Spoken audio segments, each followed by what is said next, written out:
this is T, and welcome back to the Easy Auto Board Auto Transport 101 series. It's just a continuation of some of the things that I talked about in the first video. Today is going to focus more on using some of the things that you have or may not have thought to use to get started. Um, One of the things that I recommend to people all the time that are looking to get into auto transport, if you are not sure or 100% sure that this is something that you want to do, I don't recommend going out buying a $50,000, $60,000 truck and anywhere from $6 to $20,000 trailer and then get 3 months into it and realize that this isn't something that you want to do or enjoy doing. I actually enjoy auto transport, and it works for my family situation. Not all people are able to find a way to make, being on the road work with their family. And that's an important thing because if it doesn't, then it's going to cause problems in more than just your business. It's going to put stress on your family, and that's the last thing that anybody wants. So with this, what we're going to do is take a look at some ways to get into auto transport with a minimum investment, and then see if it's something that you want to continue on. And then further into the series, we'll go into, once you're in it and know that this is what you want to do, how to grow your business, get larger equipment, things like that. So today I'm going to focus on and just show you some of the pictures and things that we've done throughout the years to get started. Like I said, I started off with a Chevrolet 1500 and a single car trailer. We ran two Dodge 1500 and a single car trailer as well for quite some time, and it worked out for us. I know a lot of people are saying, well, how could you make money transporting just one car? Well, what we did was we went out to some of the high line dealerships, your BMWs, your Infinities, dealers that don't want miles on a car. If someone's buying a Toyota, a Mazda, or something, a cheaper car, they don't care that there's a few miles on it. So the dealerships will just have someone drive that car to, for a dealer trade. Well, when you get into your highline cars, someone that's buying that vehicle doesn't want a lot of miles on it. So they want to see, 10 miles or less than 50 miles on a car. So a dealership needs to have that transported on the trailer to lower the miles on that car.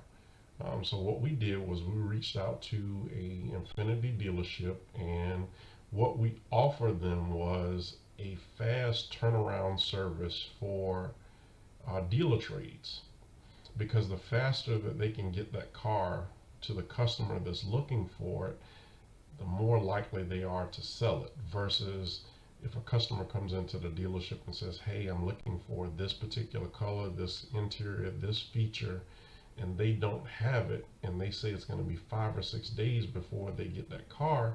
Well, with the internet and things like that, people can go out and search and find what they want at another dealership and not wait that long, those 5 or 6 days, to have it transported. So what we did was we pretty much offered a day or 2 day at the most turnaround for dealer trades for that particular dealership. So if a customer came in on Saturday morning and said they wanted a certain car, if we had time, we had it there that Saturday afternoon or Sunday for them. We would go and pick it up. So that allowed the dealership to sell more vehicles because of having that fast turnaround on dealer trades. And what it allowed us to do is charge more per mile for that service. He didn't care about paying $2 a mile for a car because it was going to allow him to sell that car and not lose the sale. So that's how we made it with a single car trailer, and so those are some of the things that you can look into, locally. Just stop by and talk to a dealership. You'll be surprised at how many people are looking for reliable transporters, because that's not something that happens in this industry a lot.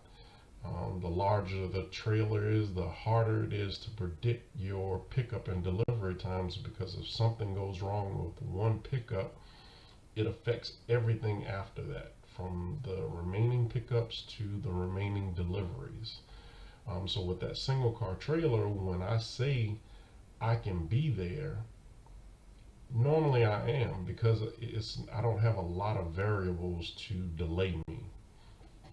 Um, so we'll get further into that. That's more of, once you're in the business, some of the things that you can do to make a profit with just transporting one car or two cars or something like that. That'll be later in the series, but for now, like I said, what I'm going to do is go over some of the things that we have done, to show you some pictures and kind of explain what's going on with those pictures, that you may be able to do yourself, or have someone that that's capable of doing it, do it for you. So let's jump into that. And by all means, if there's something you see in a picture or something that I mentioned when we're going along, go to easyautoboard.com, go to the contact us, shoot us a message, ask any questions. I'm more than happy to explain anything that we've done, or my focus in all of this is to help people. It's not a lot of help getting into auto transport. What we have here is a boat cradle that we built for a guy that needed about 10 boats transported to the pier or port to go overseas.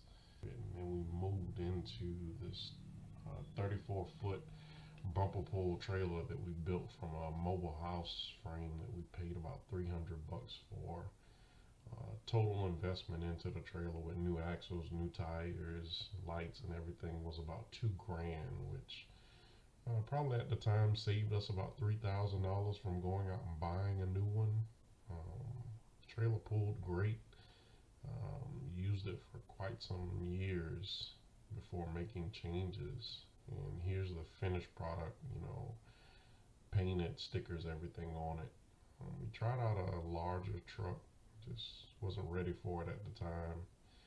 And then we moved into um, what's coming up next, GMC 5500 with a gas motor that was converted to propane.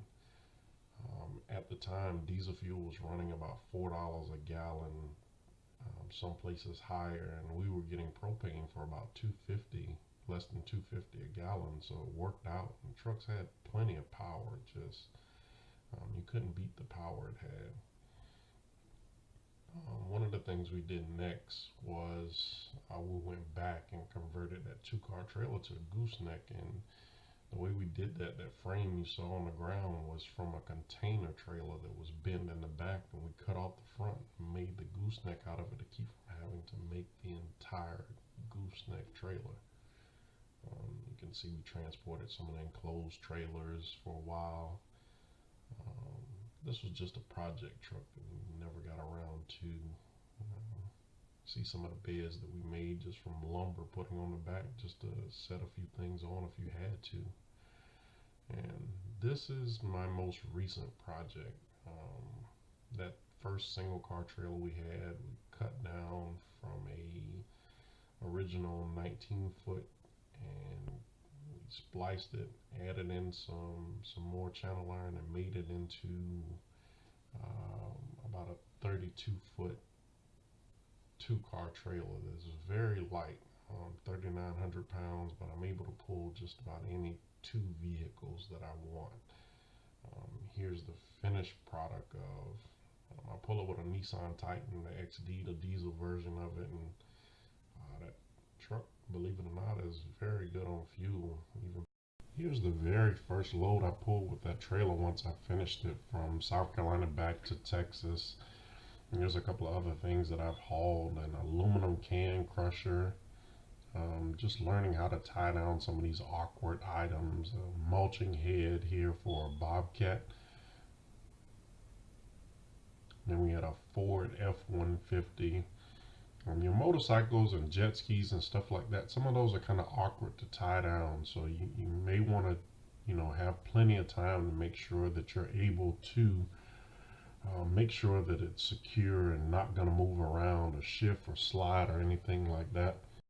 Know your trailer measurements. You can look up online different sizes of vehicles and ATVs and know your measurements so you know exactly whether you can haul an item or not.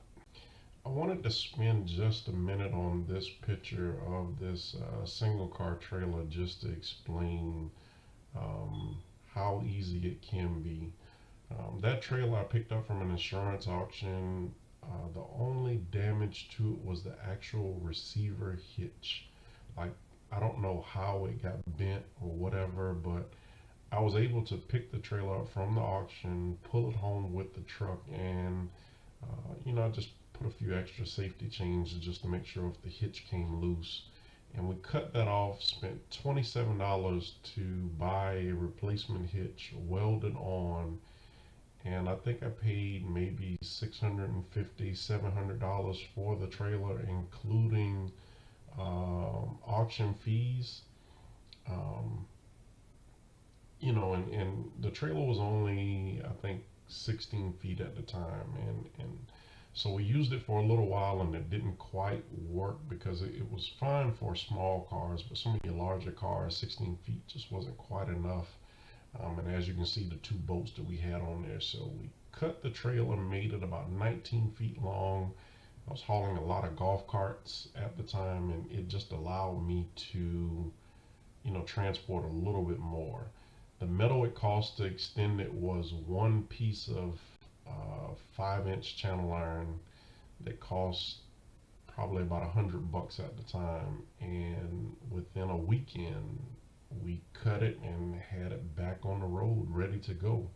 So that's just one of the ways that you can look at trying to get started. So for less than $1,000, I had a single car trailer, paid for, 19 feet long, and was able to haul what I needed to at the time.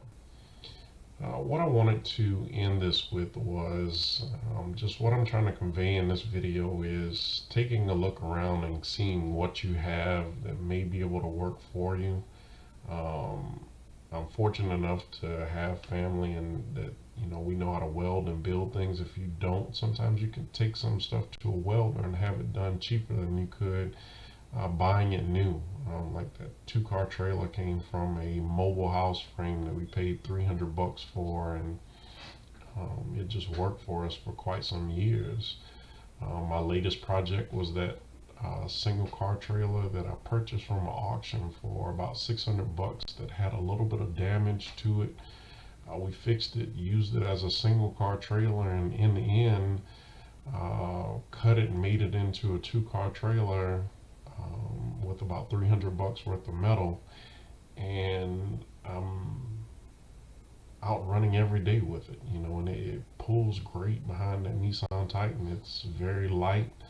I really think a decent 1500 pickup would almost pull this trailer.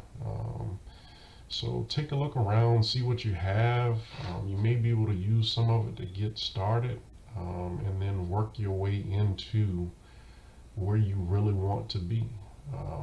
My next video, what I'll focus on is some places to buy used equipment, or from government auctions to insurance auctions. Put a little bit of time and sweat equity into it, and you may be surprised what you come up with. So stay tuned.